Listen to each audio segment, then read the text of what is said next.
I pledge allegiance to the flag of the United States of America and to the republic for which it stands, one nation, under God, indivisible, with liberty and justice for all.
We would like to thank everyone for your support of our music program and, of course, for all of our students here performing for you this evening.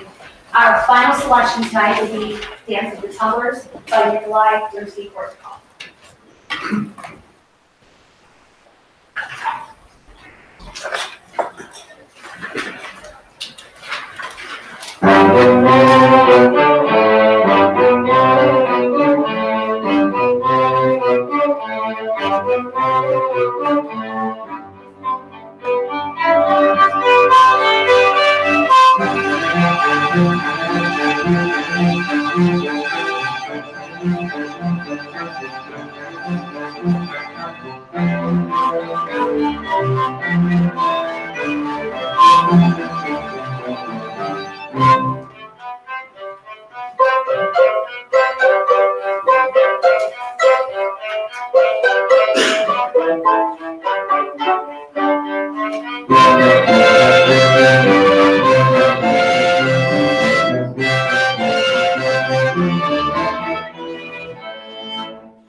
Mrs. Rudette, I don't know about the rest of this audience, but I would pay to listen to that in a concert. For real. You all are fantastic. They need to hear it again.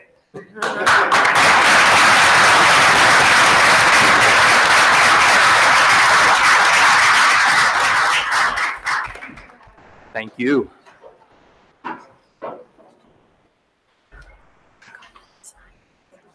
Madam Secretary, may I have a roll call, please?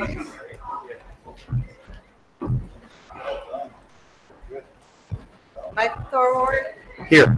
Denise Brooks, Marion McKee. Here. Joseph Hidalgo. Present. Christine Marcel. Here. Andy Block. Here. Mark Violet. Here. Ed Tate. Here. Thank you, and Happy New Year, everybody. I believe we're going straight to Mr. McCarthy and Mr. Rico with the Council Rotten North Student Advisory Board.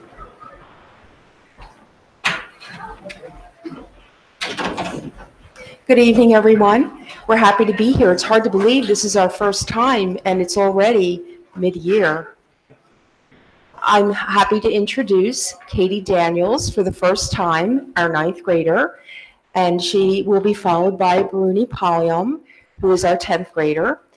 Also rejoining us is Veda alum, 11th grade, Jake Cohen, 12th grade, and Angela Batchelor, 12th grade and MBIT representative. So Katie has graciously been assigned by Jake to go first.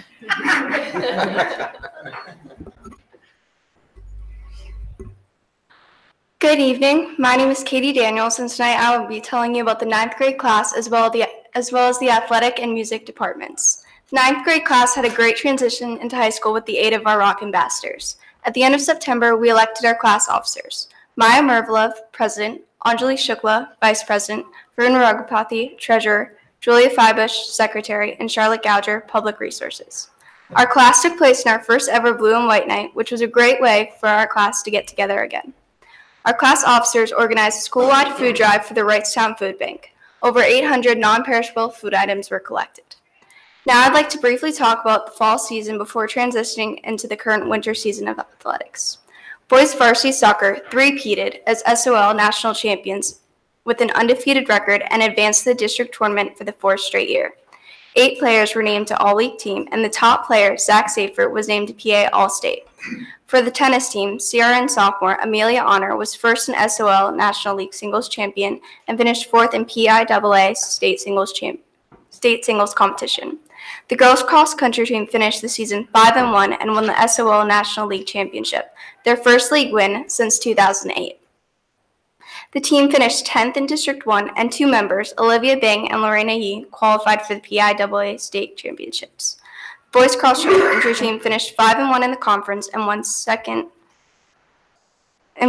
place for their league. The girls volleyball team was also second in SOL National and made it to the second round of district playoffs. Co-ed golf team had a record of 8-5 and finished third place in the SOL National Division. 3 players, Nick Taylor, James Woolley, and Dame Fitzgerald, qualified for the District 1 tournament, where they finished among the top 35 players in the league tournament. Lastly, the varsity field hockey team went 8-3-1 and advanced to the first round of district playoffs, where they lost to Methacton. Now for the winter sports season. Swimming and diving, girls and boys basketball, winter track, wrestling, cheerleading, and bowling are off to a great start. In fact, the swim team is currently undefeated in their league, and Dominic Edwards broke the record for the 500 feet and 200 IM. Also, Drake Bayard, Zach Burbeck, Dominic Edwards, Blake Eschman, Will Higgins, Martin Brandisky, and Davis Wojnovic are district automatic qualifiers. The varsity girls cheerleading team qualified for states, finished 4th in SOL, and 15th in state overall in their division. On the winter track team, Katie Donnelly is currently ranked 7th in the state for high jump. For the girls basketball team, Dana Bondrick scored 1,000 points, and they also won the Boardwalk Classic. We also just had 2 successful North versus South basketball games, which was supporting the Autism Cares Foundation, and both the boys and girls teams from North won.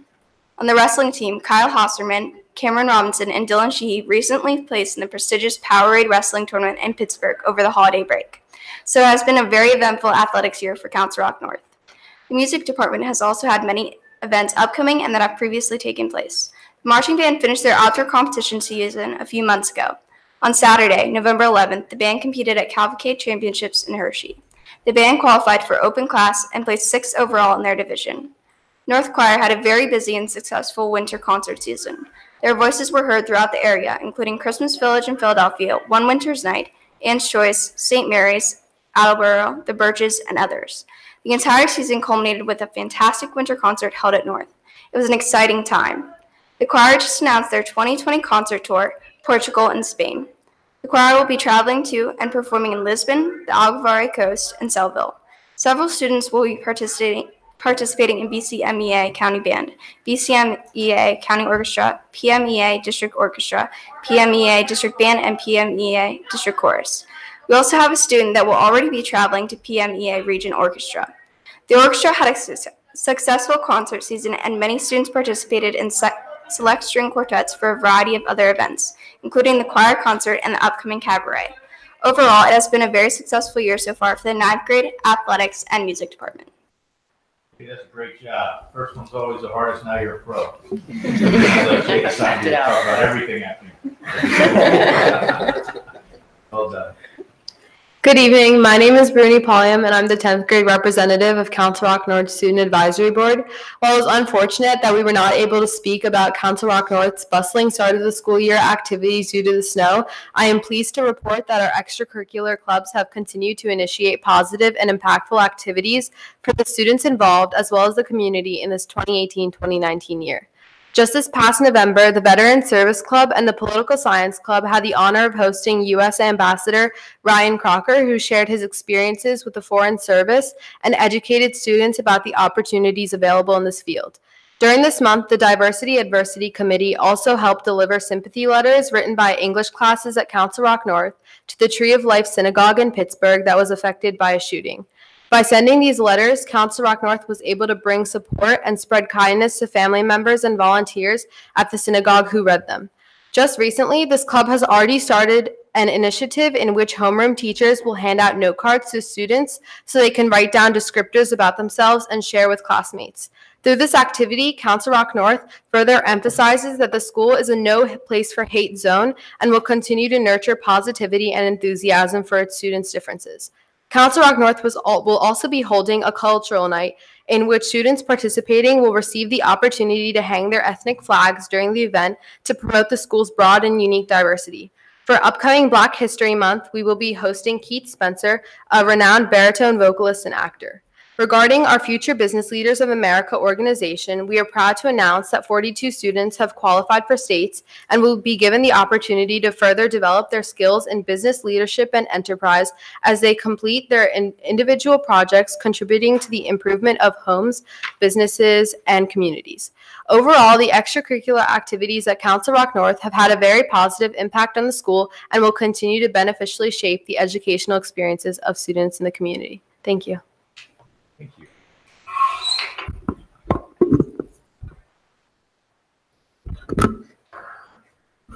Good evening, everyone. My name is Veda Alam, and I'm the Class of 2020 representative. It has taken some time for me to finally report to you on the junior class and the academics at North. The junior class has already had a very busy year. Our class officers did a stellar job planning the fall dance, which took place on November 10th, 2018. This year, the theme was Hollywood. From cardboard cutouts of famous actors and characters to the music playing in the cafeteria, the theme was very pertinent all throughout the dance. 650 people attended the dance, ranging from freshmen to seniors. Our class officers did a fantastic job preparing the dance. Our class officers are also preparing for the junior prom, which is taking place on April 26th. It will take place at the Princeton Hyatt. Now on to academics. This year, the district has implemented PLCs. The PLCs are a great way for teachers to come together and collaborate on the curriculums. This gives teachers insights into how other teachers in their respective courses are teaching. While teachers are collaborating, the students have several options. The Rock Ambassadors have led the freshmen in different activities, including a letter that the freshmen wrote that they will receive the day they graduate high school. Upperclassmen can go to the library or the lecture room during this time to work in a quiet environment, or they can go to the gym to socialize. It's also the time of year when freshmen, sophomores, and juniors will choose their classes for the 2019-2020 school year. The students sit down with their counselors and discuss the courses to take based on their academic achievements and their class performance. Parents are also invited to sit down with their children and their counselors to examine the appropriate courses for next year. We've also had several inductions this fall.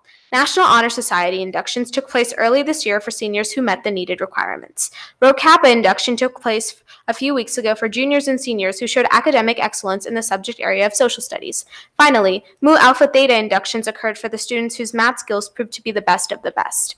Honor Society inductions are a great way to show the students whose hard work does not go unappreciated. The junior class has definitely gotten off to a great start. The academics program is also, like always, nothing but perfect. Thank you, and we will see you in March. Good evening, everyone. Though the struggle has been quite real with college applications and my school workload has indeed been picking up momentum, I'm still happy to be here speaking again as a senior. Today, I'm going to be talking about my class of 2019, and yes, it utterly astounds me that now it's my graduation year, as well as the Student Executive Board's progress thus far in the first half of the school year. Let's begin. For those of us unscathed by the chronic illness of senioritis, senior year has proved to be a very busy time of our lives. However, the anticipation for Disney has definitely been a constant relief from the stress for us. Starting with an assembly that the seniors had on our September PLC day, our trip to Disney from April 2nd to 6th has gradually started to become a tangible reality, further demonstrated by our first few payments on October 1st and December 3rd, as well as our roommate request on the latter date. Our last and final payment is due later this month. On a rather daunting yet equally tantalizing note, seniors have been getting back more and more acceptances from colleges by the day. Several students who applied to early decision received admissions decisions just last month, and a handful of these students were accepted into Ivy Leagues like Brown, Columbia, and Penn, as well as other prestigious schools like Duke and Swarthmore. I look forward to coming back in March with, hopefully, some college news of my own, but I'm very proud of the classmates of mine that have gotten into amazing colleges that they've worked very hard for over the past years to get into. They definitely deserve it very much. In addition, aside from planning our Disney trip, which fun fact is in 76 days from now, our senior class officers have been very hard at work with their senior duties. First, senior officers and volunteers have been spearheading our school's senior breakfast before school from 7 to 7:30, which has proven to be mutually beneficial to students in need of energy and seniors in need of funds for future events, like Disney. In addition, senior prom planning is already in the works, and more details on that will come at a later date. Next, let's discuss SEB. We've had a very action-packed start to the first half of our school year, and I'm very excited to elaborate on this. First and foremost, this year's Blue and White Night was held on the turf on October 3rd, and it proved to be a very smoothly run and successful night for all, except the losing freshman and junior classes. Sorry, guys. We raised a net total of about $2,000, which we were able to donate to the Bucks County chapter of Habitats for Humanity, a nonprofit organization that builds houses for homeless individuals and promotes many other acts to better the lives of those in need. Speaking of charities, the charity for North's annual Rockathon fundraiser dance, which is on March 29th, will be the Autism Cares Foundation, a cause that's very close to our community and our school. In the next few months, we will have fundraisers at local restaurants like Chick-fil-A, Green Straw, Jules, and Chipotle to maximize the amount of money that we raise for the charity, as well as many more school-wide incentives that we'll be announcing soon. Additionally, SEB ran our annual blood drive on Friday, November 9th, in which over 50 students donated blood to save many people's lives in the future. Following blood drive, SEB had homeroom collections, present shopping, and gift wrapping to plan and fundraise for our annual holiday project on December 12th. This project aimed to provide underprivileged kids with clothing and toys they would otherwise be unable to afford. And our school single-handedly managed to raise $50 worth of presents for each of the approximately 50 children in that daycare that we worked for in this year's holiday project. Currently, SEB is going full force in promoting this year's talent show, which we proudly refer to as North's Got Talent. The event will take place in 2 weeks on Wednesday, January 30th at 7 p.m., and doors will open to the entire community, so anyone here is free to come for $8 at the door and $5 at our school lunches. I look forward to updating you all on the rest of my personal endeavors and SEB's accomplishments in March. But for now, I wish everyone a great, smooth start to the new year, in spite of any potential inclement weather to come. Thank you. Guess you're not excited about Disney.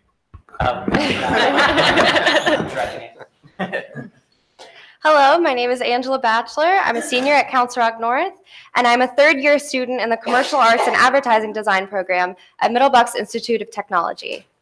MBIT is proud to be selected as one of 4 schools in the state of Pennsylvania to host a press conference on January 18th to announce the release of a statewide report titled Skilled Workers Needed, Ensuring Investments in Career and Technical Education.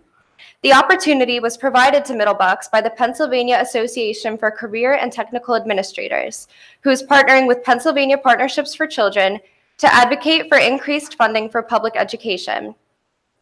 MBIT will be hosting Skills USA's District 2 competitions on January 29th and 30th. There will be students from 8 career and technical schools in Bucks, Delaware, and Montgomery counties competing in more than 40 skills competitions. The competitions include automotive, welding, electrical, cosmetology, early childhood education, crime scene investigation, information technology services, web design, public speaking, job interview, and technical drafting. Skills USA district competitions provide an opportunity for students to demonstrate skills mastered in their technical programs. Individuals from business, industry, and education will be on hand to judge the various competitions. Our annual student recruitment initiative has begun. Our school counselor has been visiting middle schoolers and high schoolers to let them know about the great opportunities at Middle Bucks, and many students have come over for a school tour. Our sports therapy and exercise management students will begin their 8-week clinical internship working with the Central Bucks Family YMCA, where they worked alongside certified personal trainers to assist people battling cancer to regain their strength. Our medical and health profession students will begin their clinical experience at Neshaminy Manor Skilled Care Center as part of their requirement for nurse aid certification. I look forward to reporting to you at the next school board meeting. Thank you for your time and the opportunity to keep you informed about what is happening at Middle Bucks Institute of Technology. Thank you, Angela. Great job, kids. Thank you. Thank you, Ms. McCarthy. Our pleasure. We've been busy. Yeah. Thank you so much. Thank you. Fantastic representation of the school. Hey, Mr. Desko or Mr. Reiner, can you please grab the public comment? Out there, please. You have to grab it. Dr. Frazier, Superintendent's report, please. Certainly. Good evening, Mr. Block, members of the board, and members of our community. Certainly, first things first, to our students, we do want to assure you that, yes, we too have heard the rumor that there might be some winter weather on its way. I'm getting emails, I'm getting tweets, so we'll see how it all plays out. Much too soon, but we will be up bright and early tomorrow morning, and if there would be an announcement to be made, we would aim to make that announcement by 5 a.m. And of course, we have some weekend events planned and some additional winter weather headed our way throughout the weekend. So we will, we're going to have a very busy weekend for sure from a Mother Nature standpoint. Now with that, a reminder to students and parents, the school will not be in session this coming Monday, January 21st. However, it will be a day on for many of our students and many of our staff members as we celebrate the call to service on Dr. Martin Luther King Jr. Day. Now, January is School Board Member Appreciation Month. And the truth of the matter is that these 8 individuals, normally 9, more on that in a minute, these 8 individuals deserve our thanks much more than just 1 month out of the year. What they take on is a 12-month job times 4 years, and they receive exactly 0 financial compensation. Theirs is purely an endeavor of volunteerism. They spend countless hours preparing for meetings, in meetings, processing and talking with each other after meetings, and of course, talking with their constituents. What I love most about this board is that they champion public education. That's what matters most. They champion public education right here in our Council Rock community while also serving as responsible stewards of our taxpayer money. So on behalf of our community, I say thank you. Not only for doing what you do, but for doing what you do so well. You truly make a difference in this community, and we're all indebted to you. So thank you.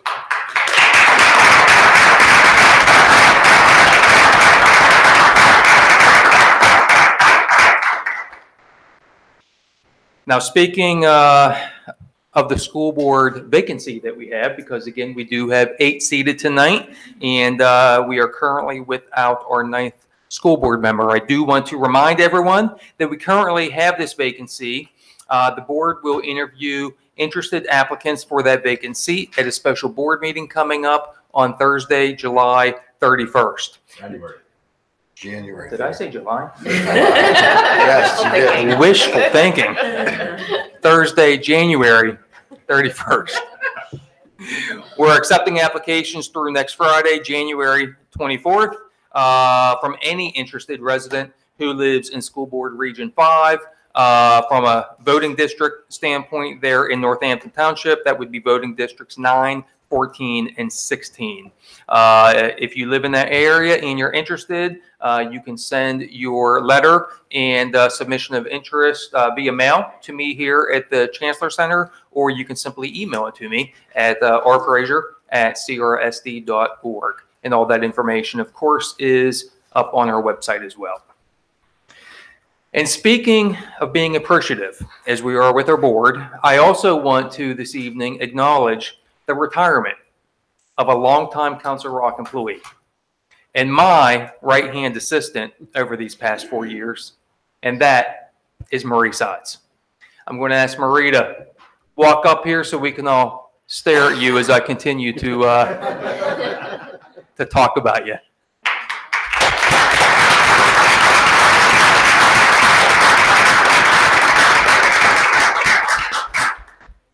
First of all, thanks so much for being here. Marie first started in Council Rock in 1979. And 40 years later, last Friday, she sailed off into the sunset. Marie served in various capacities in CR over these years. She's worked in the school cafeteria. She's worked in the classroom as a teaching assistant. She's worked in multiple school offices as a clerk typist and as an administrative assistant. And then at Chancellor, she has worked in the curriculum office before transitioning to the role in 2007 as administrative assistant to the superintendent. So Marie, thank you for your service. Thank you for everything that you've done. You have been absolutely instrumental, and no one knows this, behind the scenes for each and every single one of these meetings for the past 12 years. Thank you. Thank you very much. We are very appreciative, and we wish you nothing but the very best in retirement. Thank you very much. And I have to say, I know probably better than anybody in this room what you all put into this. This is your life. This is unbelievable. The dedication to our community, to our children. You do an invaluable job for all of us, and I've never had the chance to say thank you. I just want to say that being part of this team has been invaluable. From being in the playground with kids, to working in the classroom, to calling because we have a leaking faucet someplace. Our maintenance people jump up and help us. So, I mean, it's all a team effort, and the team starts here. And I thank you. I thank you all very much for everything. You've been invaluable to everybody. You really have. Thank you very much. Thanks, Marie.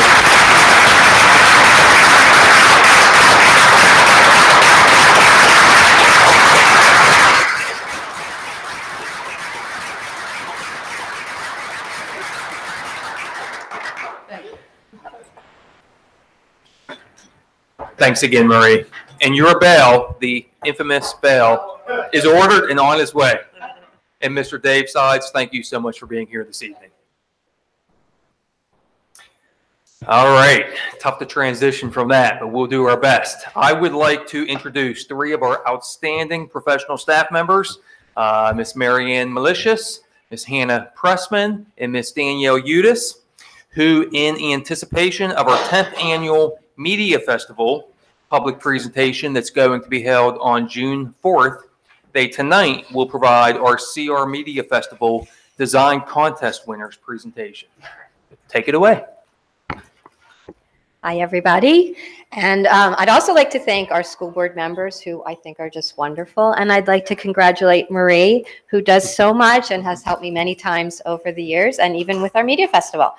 I'm Marianne Malicious, and I'm here with Danielle and Hannah to give you a little bit of information about our media festival and also about our promotional design contest. Last year was our 9th media festival, and it was held in June at Newtown Middle School. Once again, it was very well attended, and we had over 160 project submissions with over 500 participants from all 10 of our elementary schools. And the submissions were from staff and students, and sometimes from an entire school who submitted a project. Our festival theme last year was linked to the district's kindness initiative, and so we saw lots of amazing ways that our schools promote kindness through their multimedia projects. We also had great volunteers once again, including teachers, support staff, administrators, current students and graduates, and local businesses and parents who all supported our festival. We had Noel Marcus and Kristen Rhodes as our hosts last year once again, and we had fun prizes, a red carpet photo op, a green screen station, and most importantly, we had a chance for all participants to be recognized for their hard work and creativity. We had positive feedback from those who attended and participated, and it's always rewarding to hear from our community about how they enjoyed the event. This is a quote. Every year we hear from people about how they enjoyed it, or if they want to help, or how they can get involved. But this quote was really special. Part of the note that I received from a parent who's also a teacher in our district wrote about how her son was just in his element at this event. And she said, what an exceptional event. Thank you for your role in honoring the creativity and skills of CR students. Thank you for offering an age-appropriate, fun, and loose celebration where kids could be kids. From the amazing projects to the red carpet, beach balls to glow sticks and clappers, everything was spirited, positive, and fun. What a way to encourage these youngsters. So while it's a lot of work each year, it really is worth it when we see how proud the students are and how happy they are and their families are. And so we're doing it again this year. This is our 10th annual Elementary Media Festival. The technology certainly has changed over the years, but we continue to see the same dedication and creativity from our community. This year's festival is now open for submissions, and we have already received project submissions from 5 of our elementary schools. The deadline to submit projects is April 23rd, so there's plenty of time to get those projects in. And the event will once again take place at Newtown Middle School on June 4th. We have our hosts again, Noel Marcus and Kristen Rhodes, and the community is welcome to attend. Any information about the Media Festival is on our website, which is crsd.org/Media Festival. And tonight we are here to recognize this year's Elementary Media Festival Promotional Design Contest winners. Our contest was organized by Danielle and Hannah, who will be sharing more information about our contest winners.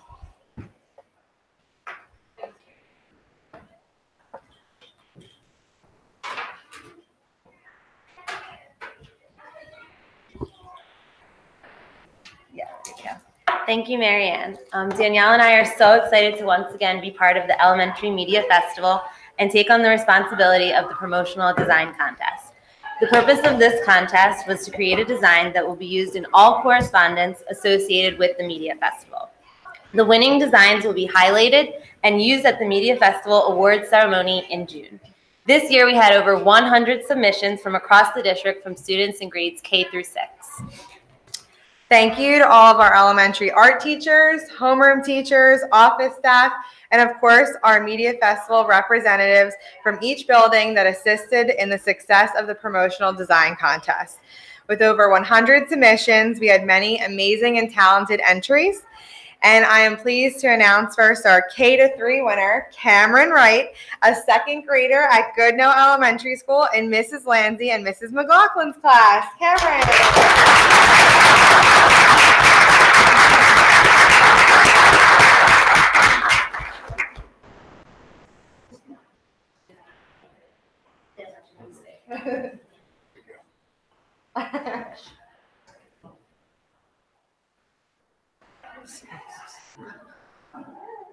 Yay!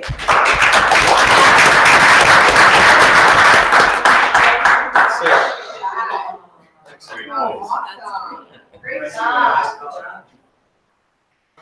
Good job. All right, and our overall 2019 Media Festival Promotional Design Contest winner is a 4th grader at Churchville Elementary School in Mrs. Gallagher's class. Please join me in recognizing Nicholas Gramosic.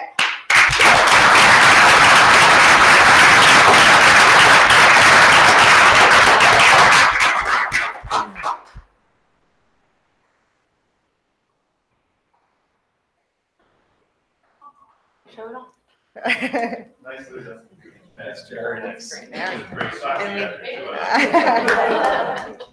we've got a close-up of their signs up there too.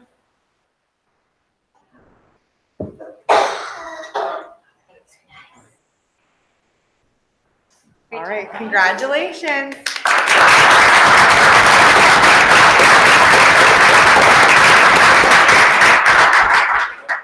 And we look forward to seeing everybody at the Media Festival on June 4th at Newtown Middle School. Thank you. Thank you.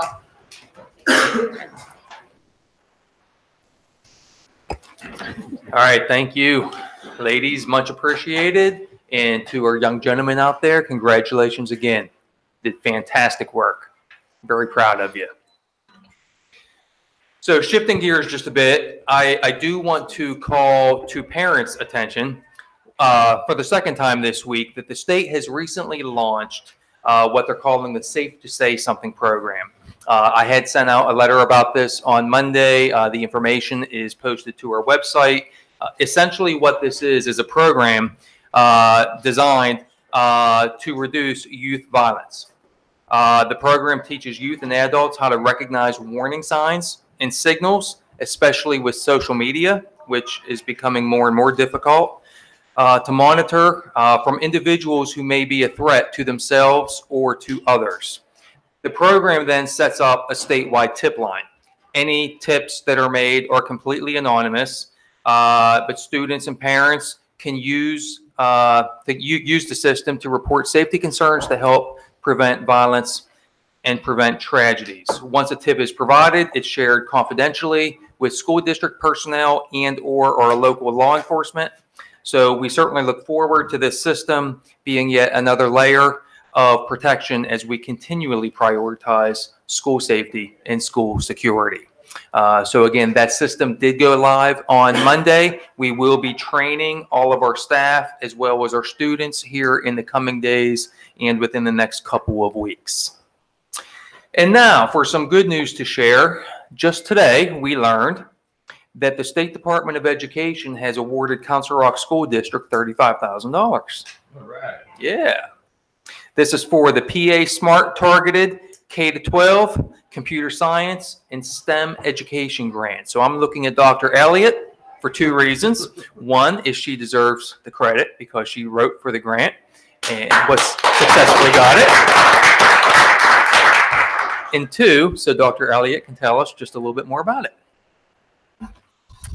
Thank you, Dr. Frazier. So this is a great opportunity for us as a district. I think that if you've been following anything from Governor Wolf, you know that one of the things that he's really been focused on is the changing workforce in Pennsylvania and the changing jobs, and knowing that some of the statistics that he typically cites, that there's estimated that there'll be 300,000 STEM jobs in Pennsylvania by the year 2026. And the state has really invested in how to prepare our future workforce for those jobs and trying to keep Pennsylvanians in Pennsylvania to earn those jobs. So this grant is an opportunity for districts to increase implementation of computer science education.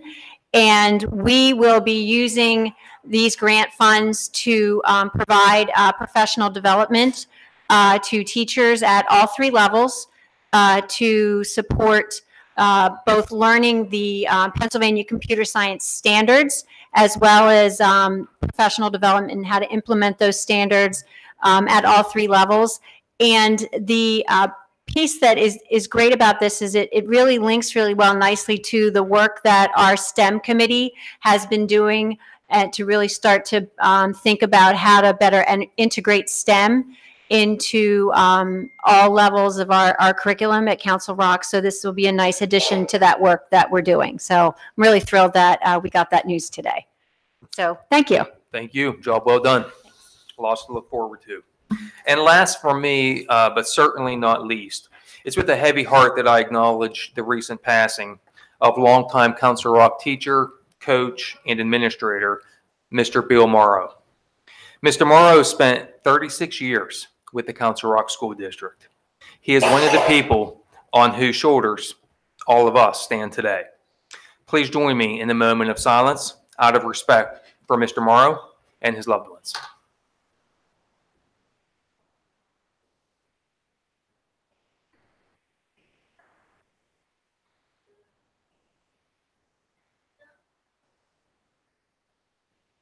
Thank you. And that ends my report. Thank you, Dr. Frazier. Mr. Cox, solicitor's report, please. Mr. Block, my report is just to announce the executive session which occurred prior to tonight's meeting on collective bargaining and labor negotiations, and that's all I have. Thank you. We're now going to move to public comment. I don't have anyone signed up, so I'll ask the audience, is there any public comment this evening? Okay, no public comment. I'm going to make a slight change, if it's okay with the board, to the agenda in terms of order so we can get our council out of here early. We're going to go straight to the finance section, which is number 6. Number 6, Mr. Bialik, if you could roll us through that, please. Certainly. So the last finance committee meeting was, let's see, was it last week? It was the last meeting. And I was out of town, so Mr. Block chaired the committee meeting. You can view the contents on YouTube as always. I'm going to ask Mr. Reiner if he wants to make any comments on the consent agenda before I make a motion. Or I'm sorry, I should make a motion first. So first, I move to approve Finance Committee consent agenda items B through G as contained in this agenda. Second.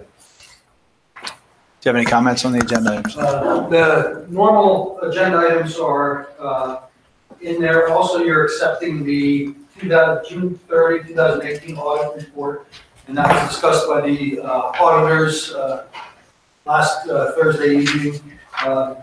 Clean opinion, no management letter issues, and you've heard that, and it's all the numbers that we've been discussing all along. There's been no issues with that at all. We're also approving a new Northampton Township tax collector. This is really something that we've been asked to do because the school code requires it, but he's already been appointed by the township, and that is Vince Dion. We have a miscellaneous athletic equipment bid and supplies. If you remember, we did that in November, but we did not get it on the November agenda. Or December, we didn't get it on the December agenda, so it was on this agenda. And we then have 2 other items that we'll talk about separately. Okay. Any questions? Any objections? Hearing no objections, I would ask the secretary to record the motion as passing with unanimous consent.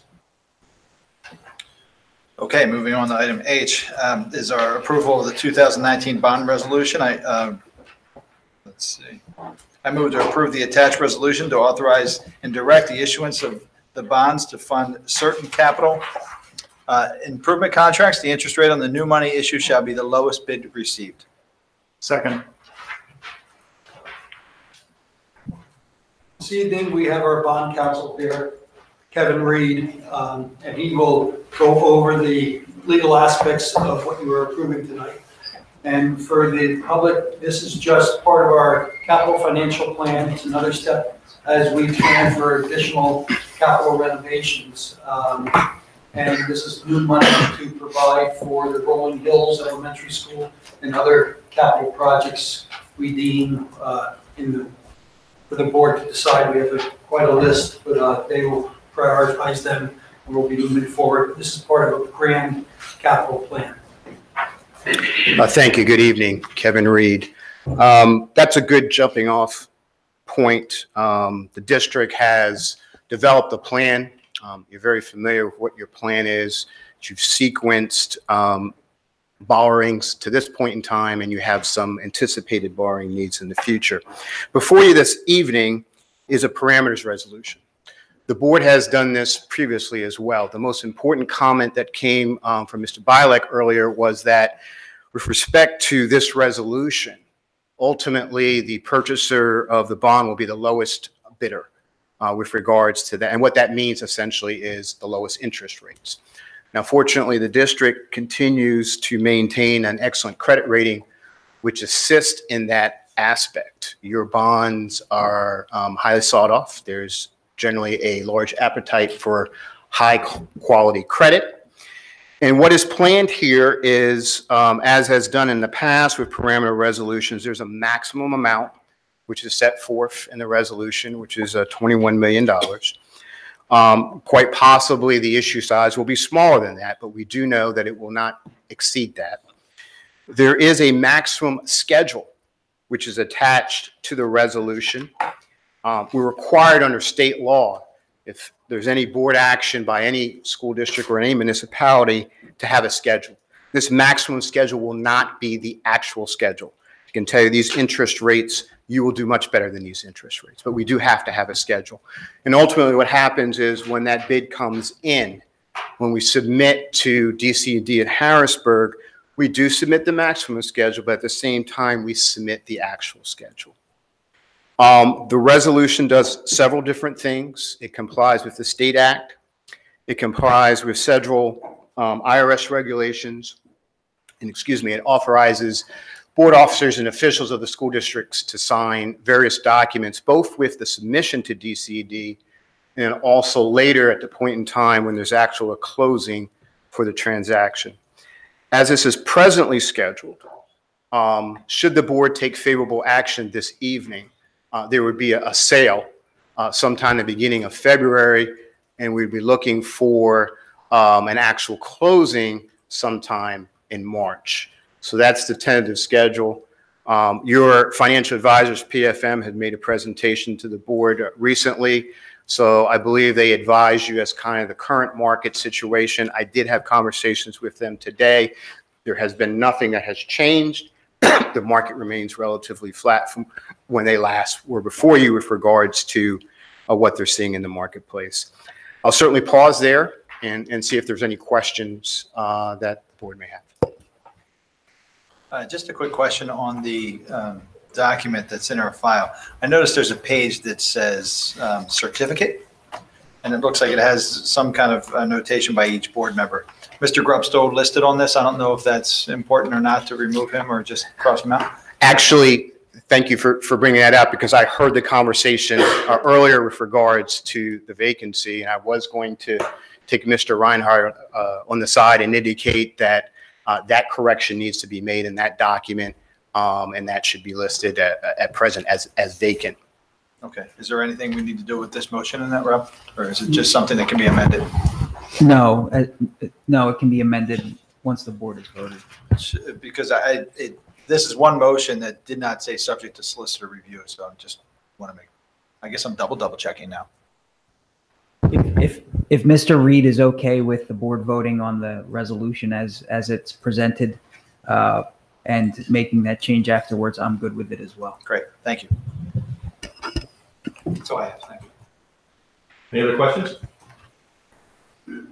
Okay. Thank you. Thanks for coming out. Mr. Reinhardt, anything else from you on this? No. Any other questions from the board? Madam Secretary, may I have a roll call vote for this, please? Joe Hidalgo, Yes. Kristen Marcel, Yes. Andy Block, Yes. Mark Bilek, Yes. Ed Tate, Yes. Michael Thorold, Yes. Denise Brooks. Yes. Marion McKee. Yes. Motion passes 8-0. One more, Mr. Biler? Aye.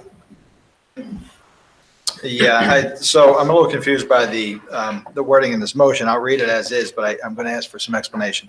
So I move to approve the attached resolution of the proposed preliminary budget at a special meeting on February 7th, 2019. So are we missing some verbiage there? Or is that the end of it? That's it. Yeah, I got a different motion here. Are you reading? I'm reading off of the, I suggested a revision to this. Mr. Reinhardt and I went back and forth about this document for most of the week. I made a recommended change late in the day today, and there may be a discrepancy, Mr. Biler, between what you're reading and what's and the latest version. Just okay, give me so I was reading off one the second, please. paper copy and not the electronic, so it's fine. I can. You want that one or you want somebody else to make it? He's got it. All right. Oh, okay, good. So it sounds like it should be. I move to approve the attached resolution authorizing proposed budget display, advertising occupation tax notice, and authorizing referendum exception. Second. Perfect. Thank you. Sorry for the confusion. No, sorry about that. That's fine.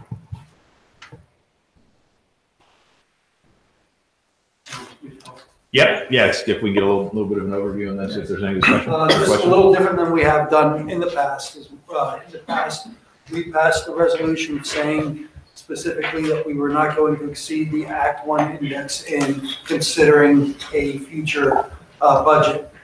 This year, due to the reduction in the Act 1 index from 2.4 to 2.3, that equated to, I think, about $600,000 of revenue that we had in previous years to help pass the budget.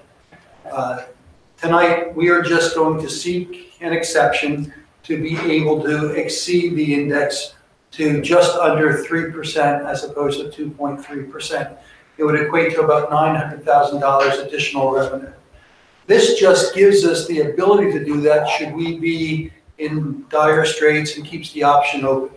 I've heard from many board members, and I'm sure there's going to be a few that speak tonight, to say, you know, Bob, the option's open, but I have no intention of doing it. And I want to make sure the communities understands that this is just something for us to be able to move on if it would be necessary. At this point, we're not positive on where we're going to be, but it gives the options open. And everyone that wants to speak and say it's not my intention to do that, I get it. And Mr. Stone also understands that this isn't any rubber stamp to say don't make the budget as effective or efficient as you can. It's just an option should we find ourselves in that area. Did I explain that okay? Yeah. Yep. Thank you, Mr. Reinhardt. Are there any comments or any questions for Mr. Reinhardt? So, Bob, can you just talk about this? This is something that I haven't experienced since I've been on the board that I can remember, where we've asked for exceptions, or you've come to the board and asked for exceptions. So can you tell us in your mind what's different about this year as opposed to previous years? In past years, we were able to increase revenue at a rate higher than we are now because the decrease in the Act 1 index. As I said before, I think it was about $4.6 million last year. This year it's down to under $4 million that we'd be able to raise. Because of that, I came to the board and said, you know, I'm not sure where we're going to be at the end of this year, but understand if we are in a situation and we need to use that money, we have that option. If we come to you and say the budget's in bad shape or something's wrong, it's for teachers, if you would, to say that we can't go above the Act 1 index, and it's either we're going to figure out where we're going to cut things. So it's just an option. And at this point, I can't tell you for sure where we are. And I don't want you to think that this is a doom and gloom scenario. It isn't. It's just keeping an option open. Did I explain that okay? You did. So just further, there are two exceptions that you're including in this resolution, correct? Originally, there was a retirement exception, and there's also a special ed exception. The retirement exception, that was the projected retirement rate of 34.79%, When it got certified by the state certified it for 34.29%. Because of that reduction, that exception went away. It's not available to us anymore. The special ed exception is available to us to about $900,000. So that's what we're applying for. That were my estimates. Until the state certifies it, that's correct. That is my estimate. So we won't know until we file this and the state says, yes, your estimate was correct. Okay, very good. That's all I have. Any other questions or comments? Okay, I'll just say for me, this is largely procedural in nature. It's similar to moving along a preliminary budget. Just because we approve the preliminary budget, we do it because we have to, not because we necessarily support it. So Bob, you put that well. I don't have any intention of supporting exceptions, but I think it's the right thing to do to not put ourselves in a box. So I appreciate you bringing that forward to us. Do I need a roll call here? Yeah, yes, Okay. I recommend that. May I have a roll call vote, please? Approving the budget. Correct. Correct. The board is, Yeah, we're months away from the that. board is approving a resolution that authorizes just the proposed preliminary budget to be displayed and advertised. Notice that it includes an occupation tax and proposed occupation tax, and that the board is authorizing Mr. Reinhardt to apply for the referendum exception that you just mentioned. And if the board wasn't approving this resolution, it would have to approve a resolution certifying that it would remain beneath the Act 1 index. So it has to do one of two things tonight, and it's making the choice that Mr. Reinhardt's on. Can I add one thing? That you saw an email from me yesterday explaining what the situation was. I expect to open the Finance Committee meeting on February 7th with a special meeting to take a vote on this, finalize everything, so I can then put it into the state. I missed an advertisement requirement that I had to do, and that's why we're not voting on that directly tonight. So we just need to make sure then that we've got quorum. Yes, that's why I wanted to bring it up tonight. I was hoping everyone read that. And I'm not available that night. Anybody know they're not available? That's me, because the schedule's changed, so that's a different, I'm not available that evening. Yes, that's, You guys there's commitments for Doug and I understand. capital projects for the 14th, and that's why we switched. I understand. Okay, I think we're good then. Can I make a further comment about the exception? Yeah, I just wanted to, so, Go ahead.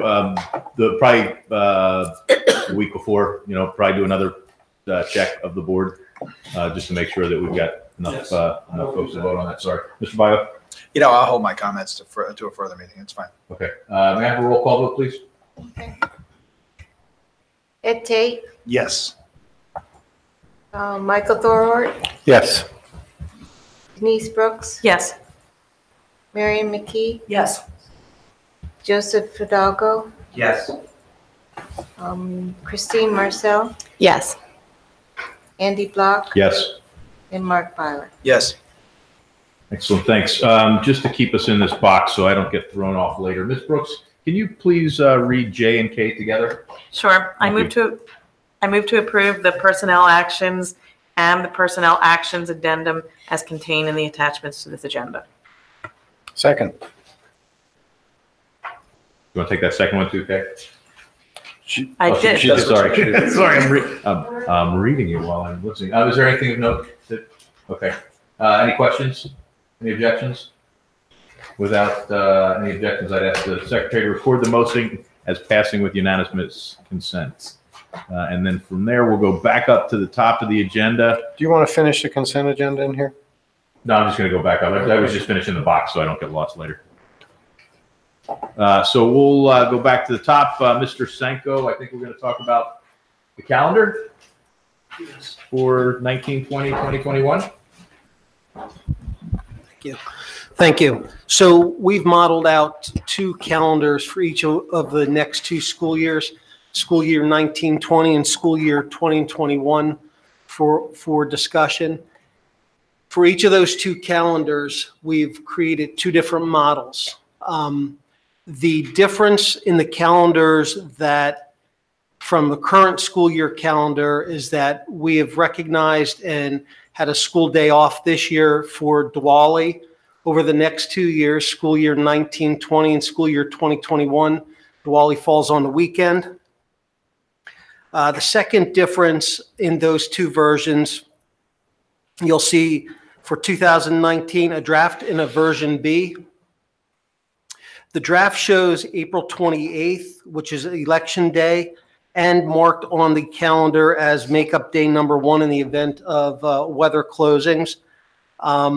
It was asked by a board member about looking into a different version and having April 28th Election Day as a not to be used as a school makeup day for weather-related closing. And the same is followed on the school year 2020-2021. On the draft, May 18th serves as both Election Day and makeup day number 1. And version B shows May 18th just as Election Day with no school for students. In each of those two cases, that day that we would remove in versions, the version B from both calendars would be added on to the end of the June week of each of those two calendars. Both calendars demonstrate a set graduation date and the additional makeup day in June if needed. And at this point, it's the recommendation of the administration to discuss and consider version B for both school year 1920 and school year 2021. For people that want to contribute to the discussion, they could send emails to calendar@crsd.org. Calendar@crsd.org, and we can field the questions and comments from the community on that. Thanks. What's our timeline to move through the feedback process and vote? So, Dr. Frazier? Yeah, we'll collect feedback between this meeting and the next meeting and look to have action taken by the board at the February board meeting for approval. Okay, great. And I love the fact that we're 2 years out with this and locking graduation dates. Like Denise over there going, yeah, it's a great thing. So thank you guys for doing that. Our pleasure. Does anybody want to share some initial reactions to these now? Dr. Thorwald? I do. And it's more a question, not a reaction. On both these calendars, we're running with the makeup days really late in June. We are. And I get it. You can only pack in so many days. You got to get your 184 in and your Act 80. Have we ever considered starting in August?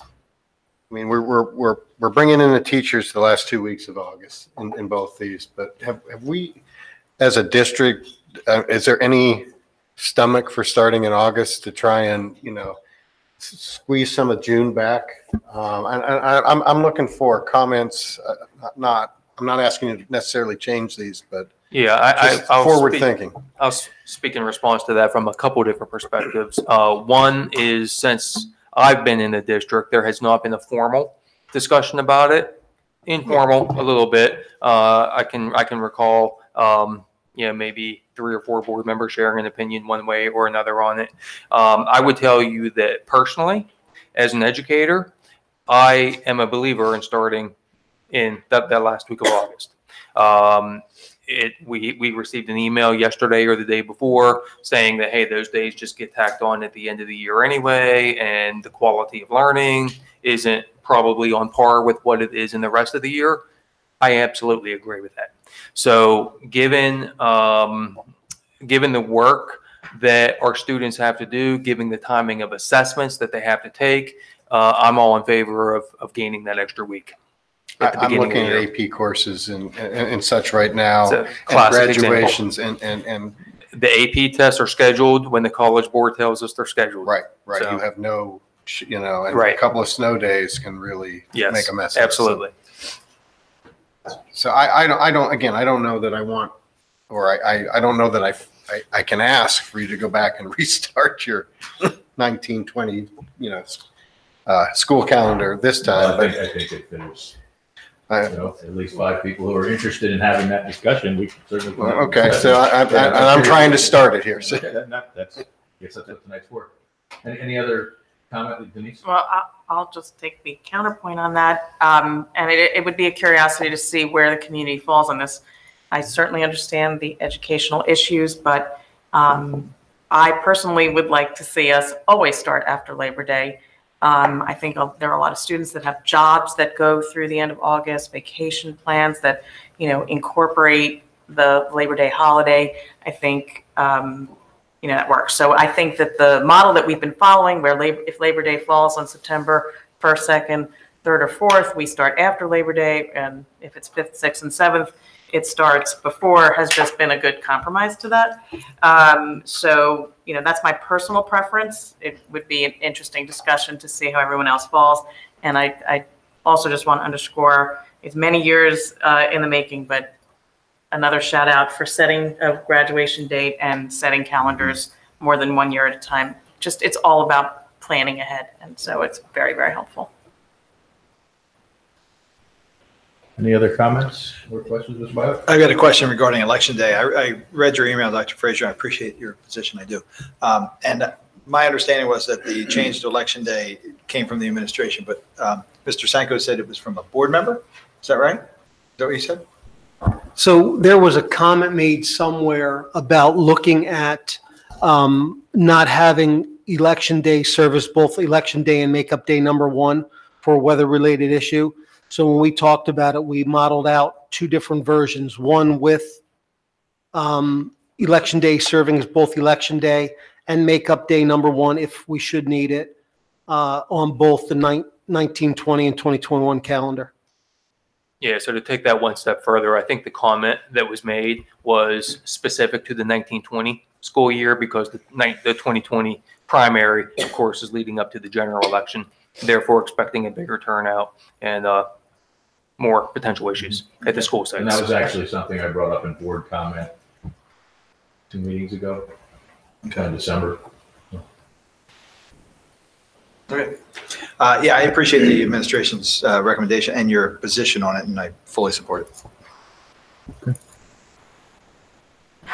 All right, so we'll see what the public says, and we will be back to vote on it next month. Absolutely. Excellent. Okay. And we will have those calendars posted onto our website in the morning. Thank you, Mr. Sanko. Ms. McKee will move to academic standards, please. Not yet. And they're important. Oh, sorry. That's right. Mr. Hidalgo.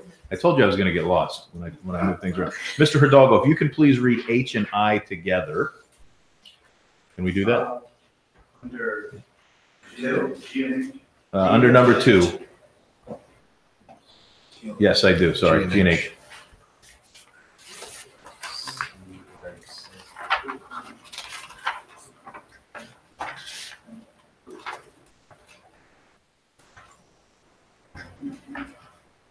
I don't see a recommended action. Mr. Tate, you want to take that? Sure. I just need a motion to approve the minutes of December 20th and December 13th. Yeah, there's just not a motion there. All right, I move to approve the minutes of the December 13 special board meeting for redistricting and to approve the minutes of the December 20 regular school board meeting. Second. Thank you, Ms. Marcel on the second first. Any questions? Any objections? Hearing no objections, I would ask the secretary to record the motions as both passing with unanimous consent. And now we will move to academic standards, Ms. McKee. Thank you very much. For that catch. That's quite all right. I have no report from the Academic Standards Committee. Our next meeting will be next week on January 24th. However, I do have a motion. I move to approve Academic Standards Committee item B as contained in the attachment for this agenda. Second. Thank you, Dr. Thorward. Any questions? Any objections? Hearing no objections, I'd ask the secretary to record the motion as passing with unanimous consent, and we'll move to Ms. Brooks to hear about what's going on at the IU. Thank you. So Dr. Hoffman, the executive director of the IU, was recently named to the Pennsylvania Joint State Government Commission's Advisory Committee. That's a mouthful. But that committee is going to be looking at secondary school start times. So this committee was authorized in 2017 by a Senate resolution to study the impact of school start times on the secondary level. So it's really meaningful to consider that the state as a whole is looking at this issue. It shows not only a level of interest, but that they're taking the health of students and their body clocks and what the impact of these early start times are. So Dr. Hoffman holds the distinction of being the only executive director of an IU on this committee, and actually one of only a few superintendents at all in the state to be on the committee. They are having their first meeting in February, so it will be interesting to hear what he brings back. The IU remains very dedicated to promoting STEM and STEAM events throughout the county. So I just wanted to announce for anyone interested that in March, they're hosting a STEM challenge for elementary and middle school students. Teams of up to 4 students will be creating machines using up to 1,400 K'NEX pieces and a motor. Their task will be to move 3 objects at least 6 inches across the table. The students will have 2 hours to put together their machine, and there's a variety of different rubrics, one for elementary and one for middle schools, to see how they will be awarding prizes. And the elementary competition is on March 8th, middle school on March 15th, and registration information is on the IU website. PASA, which is the Pennsylvania Association of School Administrators, PSBA, Pennsylvania School Board Association, and the Pennsylvania Intermediate Units are joining together to host a joint day on the Hill where members of all 3 groups can join together in Harrisburg to effectively lobby on behalf of education. So the tentative date for this event is Monday, April 29th, and all superintendents, administrators, and school directors are welcome. So pencil that in. I'll let you know when it's confirmed. We had some discussion about the federal government shutdown, which does not impact the U.S. Department of Education, but it does shut down the Department of Agriculture, which administers the National School Lunch Program, which serves 30 million students across the country. So initially, the USDA let schools know to expect confirmed reimbursements only through January, but there has now been an extension through March. So hopefully that will be long enough. And then just finally, we had a lengthy conversation at our meeting this week about what Dr. Frazier talked about, the Safe to Say program, which was rolled out this week. It was an interesting conversation among all the districts because there's not necessarily the clearest path to how the training is going to go. And just to understand that these lines have to be monitored 24 hours a day, 7 days a week, with context in our school districts and what happens if somebody's away. Like it's just a little complicated. So there's some things to work out to help for the smooth administration of this. But clearly the benefits, are obvious that students, teachers, staff, and community will learn how to detect and report potential threats. It's just interesting to note that Pennsylvania is working with the Sandy Hook Promise, which is a nonprofit group that was formed after the incident at Sandy Hook. That group has trained more than 3.5 million students, teachers, and others across the country. But Pennsylvania is the first situation of Sandy Hook working with an entire state. That being said, Colorado, Michigan, Nevada, Oregon, Utah, and Wyoming have similar tip lines in place in their states. So it'll be an interesting thing to see how this all unfolds, but obviously something good for our communities. And there wasn't much talk about anything legislative because legislators haven't really gotten to work yet this year. So that's it for this month. Thank you, Ms. Brooks. Ms. Marcel, you want to go ahead and do Middle Bucks Institute of Technology and craft? Sure, thank you. So we met this month as a executive council, but there were not committee meetings, and so there weren't too many updates. And the MBIT representative and 12th grader that talked about a few items actually did a really great job. Angela Batchelor went through a number of items that were reported to us already, so I'm going to save you some time and not go through them. I will just mention that the board, the executive council and board members were given information about the fall leadership conference that a lot of the students attended, and they have a new mascot at MBIT now. So I brought this to give to Ms. McKee, but there is a new mascot at MBIT, and I'm sure there is a lot of information on social media about the mascot as well, but I wanted to share that with the board this evening, and I hope to have more to report next month. Excellent. Anything on CREF? I do have some updates for CREF. I'll try to be brief on them. The first is that a generous gift was made to endow the Partners in Belonging Fund for special education needs. And this is the endowment established through CREF, and it provides scholarships to high school seniors seeking to pursue higher education and career in special education. And so that is great news. There's also wonderful news that CREF revenue is up 39% compared to last January. So we have more grant funds for teachers, classrooms, and students. So great news all around. And the CREF board approved up to $50,000 for the 2019 Spring Grant Awards. And the deadline for those awards is March 4th. And so if anyone is looking for additional information on the process and how you can apply that and where to make the application online, it's all on the CREF website. And then there just are two events that I want to mention. One is the Dueling Pianos event, which is on March 15th at the Fuge. And I know that there's a speakeasy, there are gaming tables, a craft bourbon bar, a lot of exciting things that are going to be at this event. The tickets are $35, includes the price of food, and all of the proceeds go to benefit STEAM projects that aren't covered by our budget. So check that out on the CREF website.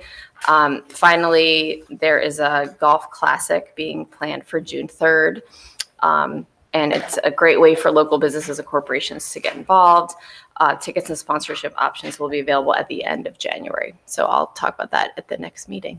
Thank you. I have no idea what my calendar looks like, but we should probably have at least one school board team. June There's a couple 3rd. golfers up here. Yes, we should do that. So if anyone wants to work together on that, please reach out. June 3rd. Our solicitor might be interested. You know what?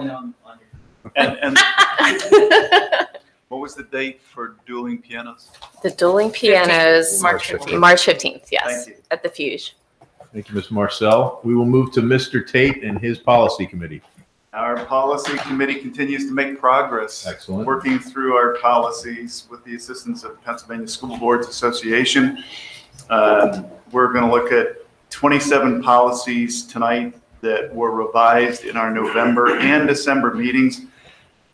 When policy committee meets, as everyone knows, we have the assistance of the relevant administrators for the specific areas. And we're telescoping a lot of policies in sections 300, 400, 500, which are different employment classifications, and we're combining those. So our policies will be fewer in number. And as a result, tonight we are retiring 3 policies, as well as the 27 that are revised. I'll remind you that our next meeting is this Monday, January 21st, and I encourage board members and the public to participate electronically if you cannot be present. Electronically is working well.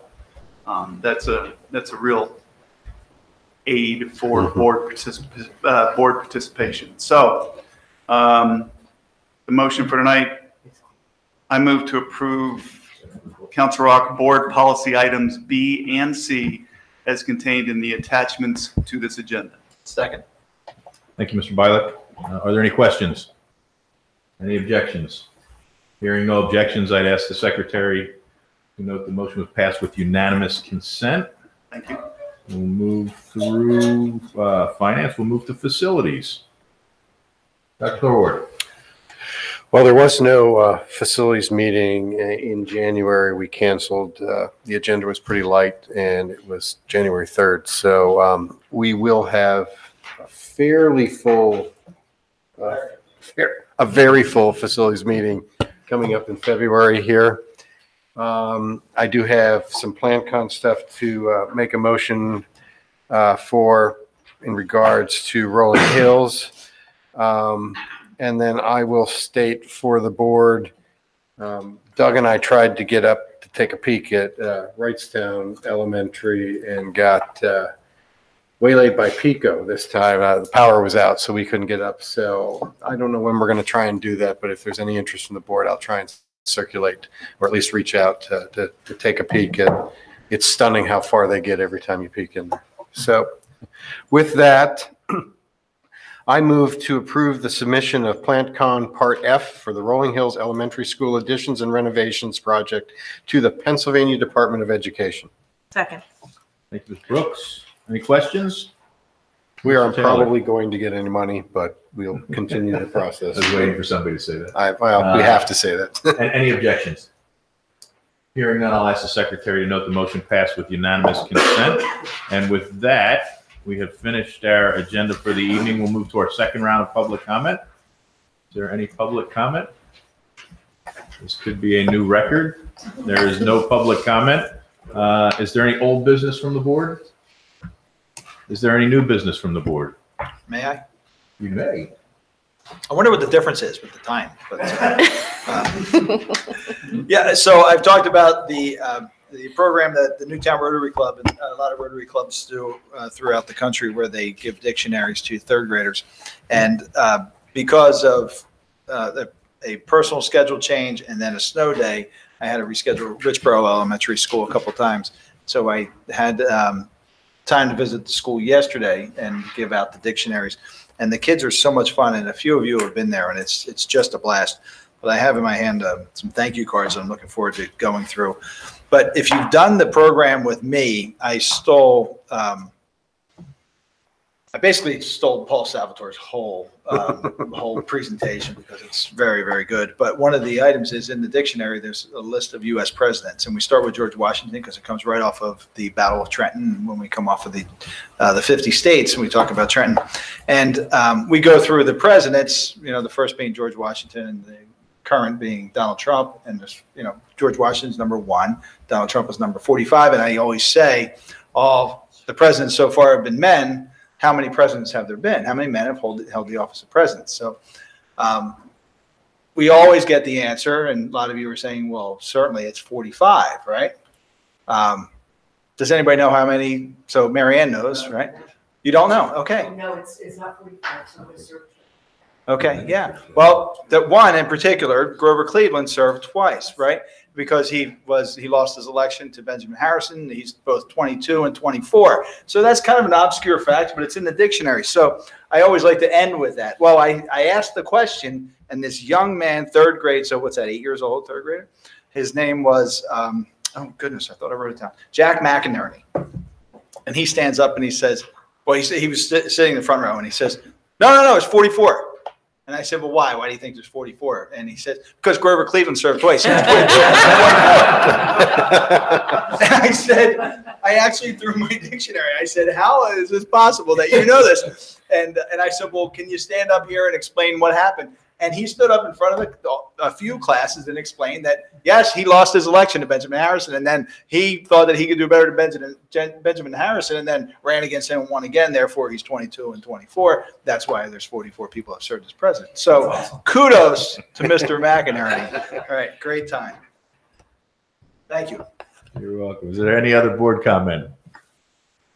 Fantastic. Well, it's hard to believe, but it's almost February. Meeting adjourned. Have a great weekend, everybody.